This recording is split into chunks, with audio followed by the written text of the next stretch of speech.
আমাদের আজকের উপন্যাস হচ্ছে টেস অব দ্য ডিয়ারবার ভাইলস।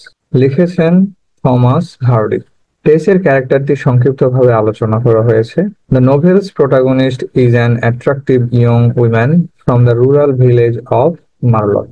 এই নোভেলের প্রোটাগনিস্ট টেস হচ্ছে মার্লট গ্রামের একজন যুবতী মহিলা। Her family is poor, but she has been educated and loyal to her family and Angel.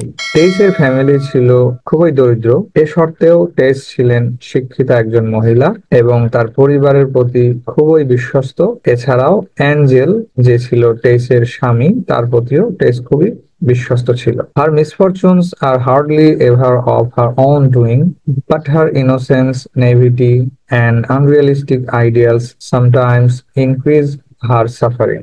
টেসের জীবনে যে দুর্ভাগ্য, হতাশা ছিল, এগুলো মূলত টেসের কৃতকর্মের ফল ছিল না, বা টেস যে ছোট ছোট ভুলগুলো করত তার কারণ ছিল না, বরং তার এই যে নিষ্পাপতা, সরলতা এবং আদর্শ ছিল, এগুলোই মূলত তার জীবনের যে সাফারিং ছিল এইটাকে বাড়িয়ে দিত। She is also a very tempting figure for the men of the novel. সে আকর্ষণীয় ফিটনেসের অধিকারী ছিল এই উপন্যাসটিতে। Throughout the book she is portrayed as a symbol of rural innocence।